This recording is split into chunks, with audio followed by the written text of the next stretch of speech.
Peter and Uncle Peppercorn. Peter is a young boy whose mind is always buzzing with questions. An elf takes him into the world of imagination. Does Peter find the answers to all his questions?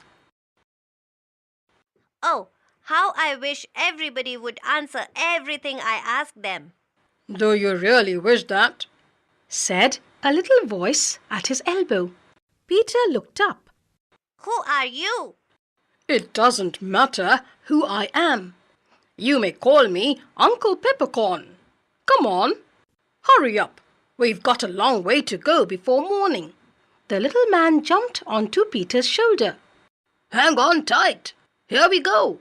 They were off, flying through the dark night. Up, up, far above the houses.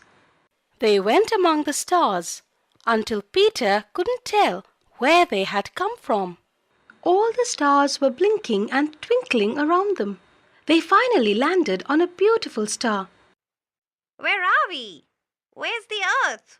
Look, you can just see the earth down there. Which one is it? See that sun over there? The earth's the third little speck drifting round it. Yes, it looks very small. It is. The earth is just a little ball that rolls round and round the sun. It's spinning like a big top all the time.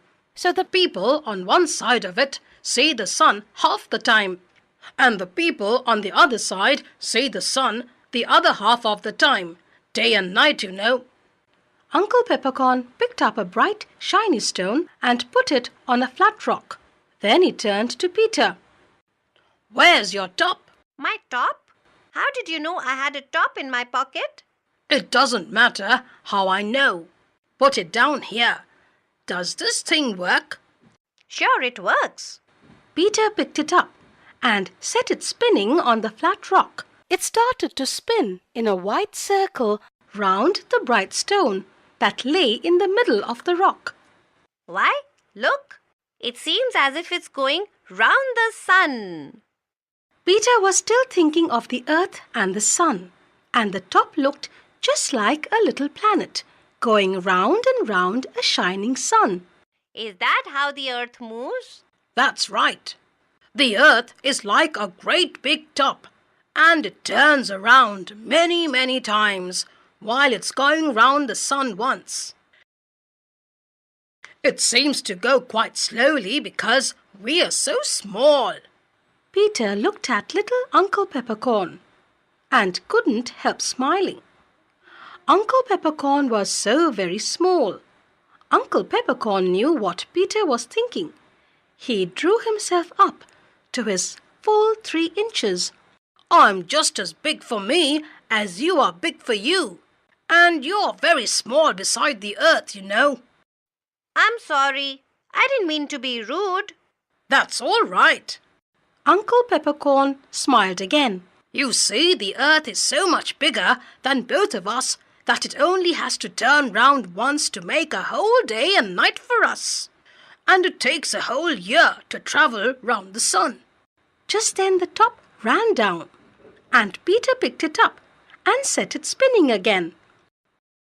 Come now, put your top back. Uncle Peppercorn blinked at Peter under his big funny hat. Now it's time to go back. Uncle Peppercorn climbed back onto Peter's shoulder and shouted, Hang on, here we go.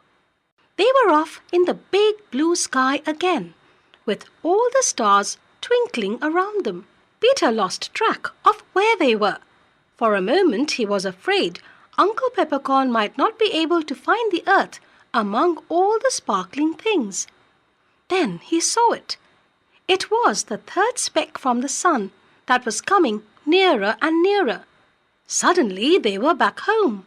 They just missed the moon and landed quite softly on the earth. Here we are. Is there anything you want to ask me before I go away? Don't go away. I like you.